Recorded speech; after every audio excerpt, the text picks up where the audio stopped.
AEW Unrestricted, Ref Aubrey, and commentator, Spanish announcer. Like, you do freaking everything, Alex. Then you sell a frick load of computers on QVC. Like, you're just and printers, and printers. Like, man of many talents. This is great. And step-in co-host of AEW Unrestricted. You wear that hat quite well. So thank you for being here today. My pleasure. Yes. Also, thank you for being here today, Lee Johnson. What up? How are you? Big Shoddy in the house. How are you Big Shoddy. Hey, how are you, buddy? How are you guys? We're Good. great. Good.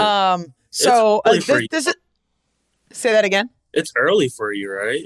It's 8:00. We've already done one of these. Yeah. She's practically having lunch now, Lee. I mean, it's practically lunchtime. Totally great. Most people are at the gym this early. I'm recording podcasts. So, it's just how you run your life. So I know this is a podcast about you, but I want to start by asking about your mom, because your mom apparently has a YouTube channel. Yeah, this is so cool. Yeah. Oh my God. And so like she has a video with you, or she asked for like fan questions, and then like her family gave her questions, and it was just, it's so adorable. Like I feel like she's like a huge fan. Like what is that like, having your family be so supportive of everything? It's great. It's really awesome. I mean, myself and Julia's family as well, they're both like super in tune with everything. I love it. Fantastic. Yeah. That's super cool. So let's jump in and start talking about your rehab. How's your knee doing? Obviously, you were gone for a long period of time, and then you've come back with a little bit of a new attitude. So we'll get into that. But tell us how you're feeling. How are you doing? How have things been since you've come back? I feel great, honestly. It was a struggle at first, because you always want to jump back into it, and for me, I just didn't want to mess myself up again. I'm really close with Jerry Lynn, and he told me, he was like, hey, don't come back too soon. Don't, you got to make sure you're ready. So I really wanted to take the time. And then Satnam, one of the guys that we work with, great. He actually had a contact in a guy that is an MBA physical therapist. So I started working with them about a month ago. And man, it feels awesome. I feel like I can do anything. Fantastic. That's awesome. We're so happy to have you back. It's great having you around. I'm sure Julia's pretty happy having you on the road again. For sure. Yeah. I'm glad to be back. I missed it so much. I feel like that's always, I haven't been injured, thankfully, knock on wood, knock on all the wood. But I always imagine that's sort of one of the hardest parts, is just the idea of being away. Yeah, being gone. And I was gone for like 6 months, and I've just been going, consistently. I've been wrestling for 5 years now. So for the past 5 years, I have just been going. And then to finally be gone for so long, and then you watch it on TV, you see everyone, it's like, oh, I miss it. I miss it so much. Well, we're very happy to have you back. And then in November on Rampage, you got to challenge Orange Cassidy for the All-Atlantic Championship, which is just absolutely great. I love seeing you get these amazing opportunities. It was a great match. When and like, how did you find out about that opportunity? Oh my gosh, I was standing by the men's locker room, and then Topher comes up to me, and he's like, hey, we need you in the 3 box. And I was like, oh my God. Hell yeah. like maybe, we're doing some 6-man, me, Cole, and QT, or maybe like QT's wrestling somebody. Factory and something, then, right? Yeah, he catches me maybe another 25 minutes, because I'm still not dressed. He catches me 25 minutes later, and he's like, hey, like 3 bucks. And I was like, okay. And then I walk out, and Cole is like, yeah, so it's you and Orange tonight in the main. I was like, really? Oh, okay. That's awesome. I didn't know that. So yeah, complete shock. And at this point, it's a little later in the day. So I'm sorry, I was going to say, let's actually talk about the factory, because this is kind of a new revelation, if you will. So you came back, you joined the factory. Sure. Tell us what that's like, especially after your history with training with QT for such a long time. Yeah, it was awesome. Honestly, man, we have so much history, QT and I, not just in wrestling, but I really think QT is the guy that made me a great wrestler for TV. He really helped me out with that a lot. And for me to come back and to join him, especially after being gone for so long. And when you come back, you kind of don't really know what's going on with you. You don't know what you're getting back into. And for that to be what I got back into, I really appreciate it. It was something that I was comfortable with. It was something that I knew, I was familiar with. Obviously, we all were in a group once before. I don't know if we can say that, we can say we're unrestricted. Unrestricted. So yeah, once before we were all in that group together. So to come back and to just kind of do something with him, I actually really, really appreciated it. It's really awesome. Well, we'll get into sort of your background with QT a little bit later on. But yeah, I really like seeing you in the factory just because I feel like there's so many different wrestling styles, and now like with the addition of Cole Carter and like Nikki Boy. Oh god, I love Camaroto's like recent change direction with the friggin' lollipops. It's so awesome. But yeah, I think all of you just have like a good mix, and it's like proven because you've all been in a group before. Thank you. I appreciate that. Yeah, so definitely a great combination. We want to talk about your AEW debut, start of the start of the pandemic, during that crazy Atlanta taping day at the Nightmare Factory. Talk about that crazy 24 hours for you and what that was like. That was crazy. So I actually had come in maybe 2 or so weeks before that. It was right when the pandemic first hit, and QT sent me a message and was like, hey, I want you to come do Dark. So I went to Jacksonville. It was Sean and I, Sean Dean, went to Jacksonville, and we did some Dark tapings there very early on.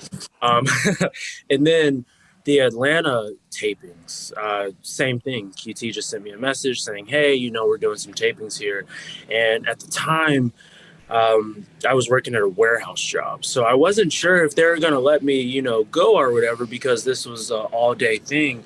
And luckily, the boss I had at the time was awesome, so he was like, yeah, for sure, this is what you want to do, go do it. Awesome. So we get there, and we start taping all these matches, and I'm teaming with the guy, Musa, and we do a Dark match with the Best Friends, and we come back, and Jericho's the first person that greets us, and he's like, hey, that was really good, you guys did awesome. And I was like, oh man, this is great. Like it gets no better than that. In that moment especially, not really sure where everything was going to go, but I still have this picture on my phone of when you're sitting in the back, you can kind of see them going over like different things like Titantrons, etc. And like my Titantron popped up, and I just took this phone. It was like my first ever Titantron. It was just a cool thing. Yeah, it was awesome. That is so cool. And it seems like you've gotten to be part in such a short amount of time, involved in so many great matches with amazing individuals such as Mr. Brody Lee. Can you tell us a little bit about how that match happened? And is it true that you didn't have gear at that point? So yeah, I did have gear at that point. It wasn't the best gear, and that's where I think QT has always helped me, because I didn't have good gear at all. I used to wear like capris or in like wrestling. Yeah, I looked so bad. And it's like, hey, you got to get good gear. So, I got some quick stuff made, and I wrestled Brody, and it was awesome. And after the match aired, I remember Brody, I saved this tweet on my phone, and he was like, well, I guess I get to keep the Lee now. And what was awesome. That's cool. Yeah. It was awesome. And in the same tweet, Tony said something. It was like, well, I'm glad that you left something of him. And it was like, oh, that's cool. Tony and Brody both saying some good stuff. It was really good. It's always great when you know that these people that you have a lot of respect for like appreciate your work, especially so early on in your career and during such a crazy time where you're just like, I don't know where this is going, but they're shutting everything down and I have to wrestle like 12 times. Right. 12 times in a day. My God. Still got to keep going. Absolutely wild. So one of the things, say that again. It was 3 days in a row as well. It was like back to back to back. Yeah, that was friggin' crazy time, man. That whole day was just a friggin' blur. That whole week and 2 week period, man, it was wild. I had completely forgotten you were a part of this until I was reading our notes. But when MJF was running for I don't know, office campaign, whatever, and then you were part of. Right, he was campaigning for something. I don't remember. Campaigning. As he's always campaigning. He is. He's always like pushing for himself, whatever. But like there was a moment like you were in the back and then like he shoves you and stuff and he's like, hey, you just get out of my shot. Like, how is it being a part of that? And like, how do you keep a straight face in that instance? So it was hard to, because, it's Max. And I remember him doing the same thing with Joe back in NXT. And I was just like, oh, like this would be fun. Like push me, just push me. So that whole thing, we had come up with a few different things. There was, one thing where Wardlow would just continuously bully me. After a match, I wouldn't wear my pin out. So after a match, Wardlow would come down to the ring and just bring me this pin, like, hey, you forgot this, just different things like that. It was really awesome. Hook was also a part of that. So it was really cool. Yeah, it was really cool to see Hook, in that as well. So it was some fun times with that. We had fun. Wow, it's amazing how many little things you look back at now, and kind of truly appreciate the fact that you did that, and then it's just neat to reminisce upon those days. So let's reminisce on February 2000, or actually 21. Yeah, 2021. There we go. Where you became All Elite. Tell us about that. Tell us about that moment. How did you find out? What was going through your mind? Man, that was wild. I was super nervous going into that match. I was teaming with Cody, and we go into this match, and I obviously understand, what's going on. I hadn't won. I don't even know what my record was, but I could promise I lost to everyone on the roster. It was bad. I lost. Aubrey, you reffed a lot of those matches, and we would come back. Or we would see like the match, and we're like, yep, we know what it is. So I think it was really cool to go into that particular time, and everyone was ringside. There was people over in the stands where everyone would sit during the pandemic eras.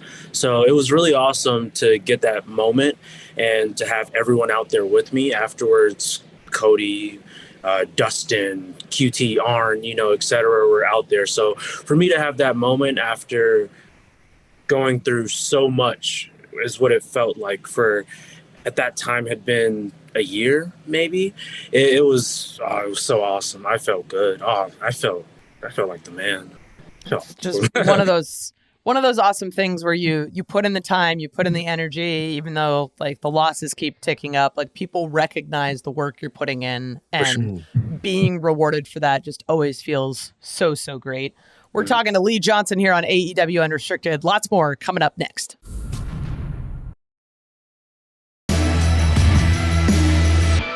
And we're back here at Unrestricted. It's Aubrey and Alex talking to the ever popular and extremely talented Lee Johnson. Big Shotty's in the house. And Lee, I gotta ask you, I know your nickname is Big Shotty, but you have wrestled some of the biggest talents in AEW. And you had actually mentioned exactly that Brian Cage was one of the most intimidating that you've faced. So let's talk about that. Man, I think I was Brian's first match, right? Maybe first match. So early on. Wow. Okay. Came in pay-per-view Sunday, match Wednesday. So yeah, I had no clue what was going on. We used to do those parties during the pandemic. What was it, like? Fourth floor. Yeah, whatever it might have been. And we were at some barbecue spot, and Tony was like, yeah. That was a good one. The barbecue spot, yeah. And then Tony's just like, oh, okay, Wednesday, you versus Brian Cage, blah, blah, blah. And Cage is coming up to me next, and him and I are talking about these things. And we get in there in the ring on Wednesday, and he's huge. Dude, he's a big guy. So it was crazy. But those matches at the time, that was just kind of how it was, Was it a similar thing with your match with Wardlow? Yes. Two big, strong guys. Like, what can I do? Like, they're huge. You just take a lot of moves. That's that's the best you can do. Yeah, for sure. So let's talk a little bit about your background in wrestling. You've been a wrestling fan since very, very young. Mm-hmm. And now that we know your mom is such a big fan of you, was she the one that got you into wrestling? She turned on wrestling for the first time, and the first ever person I saw was The Rock. And yeah, I saw The Rock, and I used to mimic everything from candy ass to candy ass, all of it. I would mimic it got me in trouble a few times for sure. But yeah, that's just, yeah, she definitely turned it on for me the first time. Yeah. And has she been to Dynamite or Rampage at all? She has. When we've come to Atlanta, she's gone to both shows. Nice. Yeah. Nice. That's super cool. So your mom got you into wrestling, but like what made you say this is the thing that I want to do? Man, watching over the years, and then 2017, I think it might have been, I was on a super huge New Japan kick, and I remember Kenny, and I saw Kenny, and I was like, oh, that guy is great. Like I was like, man, that guy is great. I need to start wrestling now. So it was Kenny for sure that got me wrestling when I started wrestling. That's very cool. I want to actually ask you this because I remember hearing this so many times in the back. There's so many people that refer to you as a young Sting due to your athletic ability. And what was it like seeing Sting here at AEW, first off? And what do you think about when people refer to you as that? It's awesome. The first person I actually ever heard say it was Ricky Starks. And awesome. Yeah, because I do his fire up. I beat my chest and I came back from the back, and I know, right?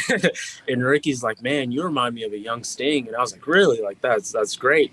And when he debuted, I had no clue he was going to be there until I actually saw Aubrey running to gorilla position, yelling, oh my gosh, oh my gosh, oh my gosh. And I turn my head and all I see is Sting walking in front of me. And it's like, whoa, like, no, like it was the biggest shock. It was so awesome to see Sting. I remember when I was young, maybe like 6 or 7 years old. Do you remember those fake tattoos? Yeah. Like, yeah, I would get these Sting tattoos and I would just put them. Oh yeah, I would just put them on my body. I would have like Sting wrestle buddies. So to see Sting, it was crazy, and to be compared to him at that, it's like awesome. Yeah. Have you ever like had a conversation with him about it? I didn't have a conversation with him about that, but we did have a conversation about the fact that his middle name, his son's middle name, are both Lee. So that's cool. Middle name Lee runs in his family, so we did talk about that. Yeah, conversation, you know. But I get like starstruck. It's like I don't know what to say. You see him, and then you're just like you don't know what to say. Yeah, exactly. Yeah, it's Sting, literally. Yeah, like what do I say? Go ahead, Aubrey. I'm actually kind of curious. Would you ever like consider tagging with Sting? Absolutely. I wouldn't even think about it. Just paint the face. Go. Yeah. Have to think about it. Yeah. Paint my face all day. I'd wear his old surfer gear and everything all day. Yeah, I would do it all. Yeah, for sure. I love the idea of Sting. Like, young Sting. Oh yeah, I would do it all day. Yeah. Oh my God, so great. That's very cool. So let's talk about your high school background. You were in the high school wrestling team, is that right? I was my senior year. Yes. It was rough. And did you get into that because of professional wrestling, or did you just want to do something wrestling related? What kind of came first? Absolutely, because of professional wrestling. I figured that if I wrestled a little bit in high school, it would help me with things like footwork or even just chain wrestling, you know, whatever it may be. So I did start wrestling my senior year. It was rough. It was, man, I wrestled in the 220 weight class because I was pretty big back then. And those guys were kicking my ass left, right. It was tough. I don't regret it though, because I think I needed it. It's always nice to have those moments where like your ass just gets kicked and you're like, oh, for sure. There we go. So started in high school wrestling. Eventually you ended up going to AR Fox's WWA4. How did you find that school? So, man, when I was younger, I would just Google wrestling schools near me. And I actually had come across this school when I was like 15 or something like that, 15, 14.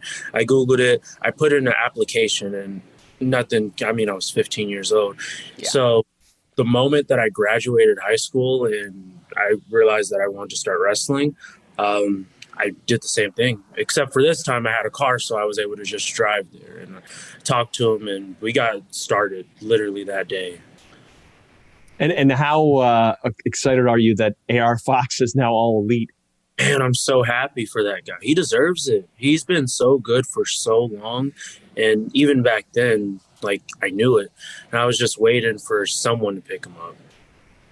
And he's such like a giving guy, and the amount of people that like he's brought up through the business. It was just like this guy, like the whole like let's pay it back, right? Like this guy's done so much for so many other people. Yeah, and people don't know that he's trained so many people. He's trained so many. Yeah. Oh man. Yeah, that's super cool. Alex, you go. Yeah. So let's talk about continuing on with your training, the Nightmare Factory. So how did you discover the Nightmare Factory, and what was your experience like there training with QT? And isn't it crazy how it's all kind of come full circle right now? Yeah, it's really cool. I think it was 2019, early 2019. I did a show called Southern Honor. It was an independent show, and I had the worst match. And it was so bad. It was so bad. It was so bad. And QT was backstage. Oh no. I heard that he had a school, and I was like, I gotta go train. You know, I really think at that point I hadn't trained in like 2 or 3 months or something like that. You go in there after being gone for like 2 or 3 months of doing, and it's an independent show. It's not like I was signed anywhere, so I wasn't consistently getting reps in. So I have this match, and it was the worst match in wrestling history. And wow. Yeah, I swear. I remember getting to and just thinking like, I need to train. So I reached out to QT, I think the following week. And from there, I just started training with him. And it's been really good to see everything come full circle, to go from there to even, you know, what we did last year, storyline wise with him and I, to now to finally being in his group. It, honestly, something that I never thought would have happened was me and him crossing paths in the ring that way. So it's been really, really cool to see we go from there to here. Can you talk a little bit about the role that Cody played in your career? Yeah, Cody is great. I feel like, man. Oh yeah, Cody, he made me such a different man. In ring, outside of the ring, things like I would be sitting backstage and I would be slouching, and he would just say, "Hey, you're slouching. You know, stand up tall." You know, things like that are just things I don't even think about. Man, Cody made me such a different wrestler. My mindset. He coached a lot of my matches. Even just at the school, him and I would talk consistently. So I really appreciate him. Yeah, I really, really appreciate him. He's such a great guy, and he's touched so many of our lives, and just so wonderful to see like the person you've become because of all of these people that are such a big part of your life, and both off screen and on. This is super awesome. Enjoying this conversation with Lee Johnson here on AEW Unrestricted.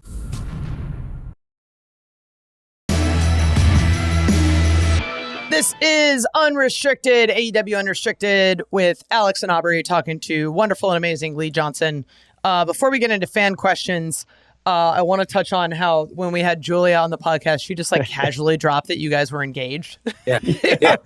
Which is like I knew, but it was just so funny. And like I saw it get like picked up by the dirt sheets, like, oh yeah, 2 AEW wrestlers are engaged. I'm like, oh yeah, no, this is great. She's just like, yeah, whatever. But the thing I've learned over the course of time is that like both your family and Julia's family is just so supportive of you, and we actually have fan questions from them, which is great. Right. So like how great is it, like you and Julia, like how did it happen? Like you guys are just great. Oh man, she's great. She's amazing. Last year early on, she came to the school to train the Nightmare Factory, and we just hit it off from there. She tells this story a lot, and she might tell it the right way in my head. It might be the wrong way though. But yeah, I just asked her if she wanted to hang out and if she wanted to get some pizza, and from there it's as simple as that. That's great. Yeah, you want to watch wrestling and maybe some pizza. So from there, it just kind of we hit it off, and her coming to TV and to work every single week. He was obsessed. Hey, look at that. What a cameo. Yeah, it was. Yeah, she's awesome. She's great. From there, everything was it just went, and time has just been going by so fast. Yeah, I proposed to her in June, and it was at Disney, but it wasn't at Disney. It was at the place where the Airbnb we were staying at, because I didn't want to do traditional Disney proposal. Also, I saw a video on like Instagram or TikTok where a guy had proposed at Disney, and one of the workers came and took the ring because it was in front of it was in front of the actual Disney princess house or whatever. So I was like, I can't risk that. You can't risk that. No, yeah, I can't risk that. So yeah, although it would have been a very typical wrestling angle engagement. Right, exactly. Like, can't do that at all. Can't let that happen. So yeah, I did it at the Airbnb we were staying at, inside of a Harry Potter room, because she made me a fan of Harry Potter. I never saw it until we got together. So we did like a whole weekend marathon. But yeah, she's great. She's just the best thing ever. For sure. That's super cool. You know who else thinks that he's the best thing ever? This guy named Peter Avalon. Have you heard about this guy? Gosh, he thinks he's pretty all the time. He never leaves my comments. Apparently not you guys either. Like, yeah, he actually has a question for you. So bitter. And I think I think he's still bitter because he lost the walk-off. And actually he mentions that in his question. He wants to know, when is he getting his singles match with you so that you can fight? And he's still peeved that he lost the walk-off. We can do the singles whenever. It doesn't have to be Wednesday. It can be Monday, Tuesday, Thursday, Friday, whenever. Man, that walk-off was fun.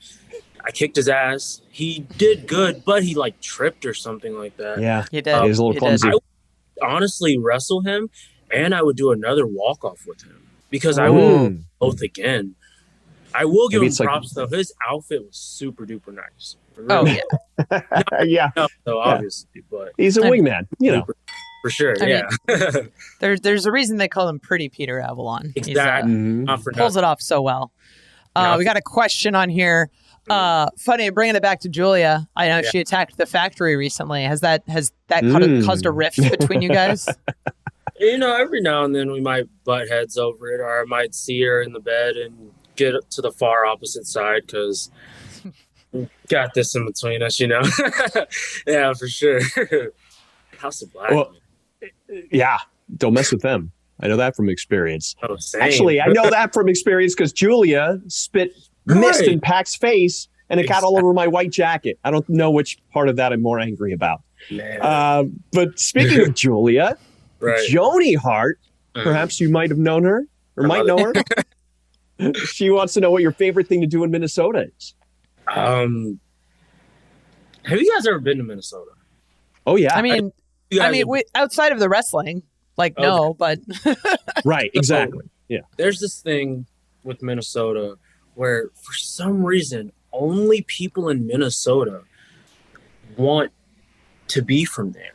And they want everyone else to feel like they need to be from Minnesota, or you're missing out. It's not true. You don't have to. If you are not in Minnesota, you are not missing. No, I'm kidding.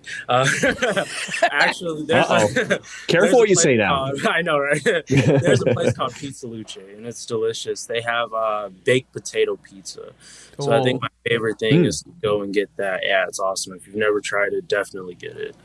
My friends who are from Minnesota praise tater tot hot dish. I don't know if that's something that you guys eat. No, I've never heard. What is that? It's like a casserole where the primary ingredient is tater tots. Oh, that sounds amazing. Right? Yeah. No. So we're gonna have to have a tater tot hot dish investigation the next time we're in Minneapolis. I don't know if it's a Minnesota thing, but I just know everyone I know from Minnesota is big into the tater tot hot dish. Yeah. Next time we do that, we'll get that. We'll try Pizza Luce. They also have this, I forgot what it's called, but it's like it's a donut sandwich with like ice cream in it. And it's really good. Yeah, it's super good. Oh, man. Wow. You'll go to sleep afterwards for sure. I'm going to gain like 12 pounds the next time I go to Minnesota. Yep. I do every time. Lee jumps the weight class, has to come back down, and then we go to Minnesota again. Then he's just so screwed, so screwed. Okay, we have another question from the Hart family. Jade Hart asks, what does Julia want for Christmas? She hasn't answered me yet. That's a surprise though. Like, I can't give that away either. She's just got to get her something and hope that it's what she wants, you know? I think that's the beauty of Christmas. It's a surprise, you know? That's a good call. Now, like Zombie Inc. wants to know what your AEW short-term and long-term goals are. Short-term, get as much knowledge as possible. Right now, I'm 24. And one thing Cody always told me was you won't reach your best years until you're in your 30s. So I think right now is get as much knowledge. Billy Gunn, I work with him a lot. I love Billy. Yeah, awesome. Jake the Snake, I work with him a lot. So I want to gain as much knowledge as possible. I want to get as good as I can get. And there's no better guys to get that from than the guys that we have backstage at AEW. So short-term goes, absolutely get as good as possible. Long-term goes, I'm going to be the man. And that's it. It is world champion. I want every title. I want to be the absolute best in the company, in the business, in the world. And those are absolutely where I want to go. I love it. Big shotty shooting high. That's the only way to do it, man. That's it. Love it. All right. We got a question from Derek Lockhart. Who has the most potential and the most talent, honestly, in the factory? Ooh. So I would be so remiss if I didn't say myself. And that's not a knock on anyone in the group, but you have to feel that way. You have to feel as if you have everything going for you. And you have to feel like there's nowhere else but to go up. So yeah, I would be so crazy if I didn't say it myself. But Cole Carter is going to be so good. And I call him my little brother. I love Cole a lot. Cole is going to be so good. He has so much potential to reach the sky. So I think for sure Cole is going to be awesome. Myself first, absolutely. Cole is going to be awesome, though. Now, let's talk about something that we haven't really chatted about here, and Pat Maxwell wants to know this, actually. Do you have any hobbies, like comics, gaming, anything in particular?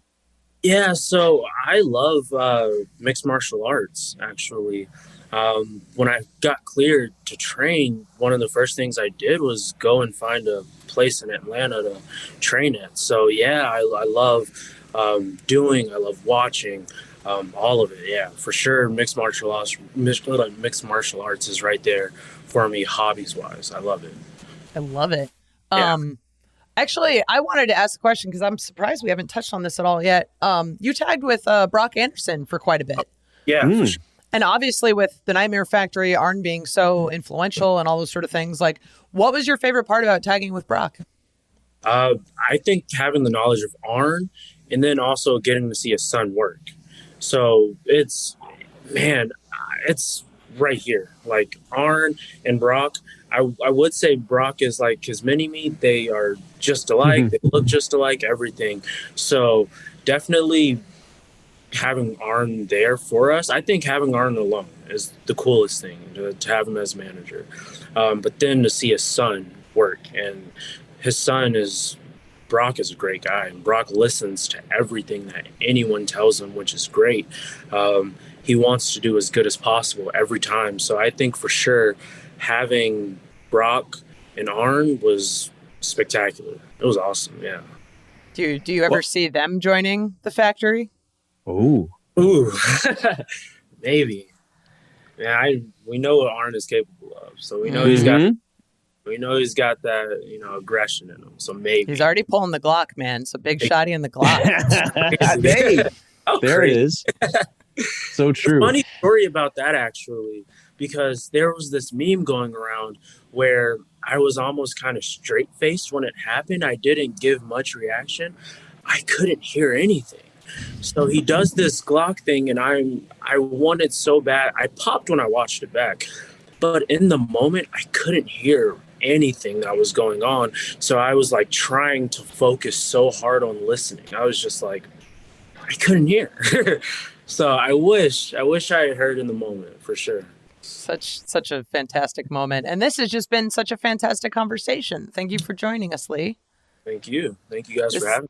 So great Thanks, that we got Lee. to have you on. I know that you're a little bit of an asshole now, but Well, at your heart, I mean, Julia says nice things about you, so I guess we'll still think nice things of you.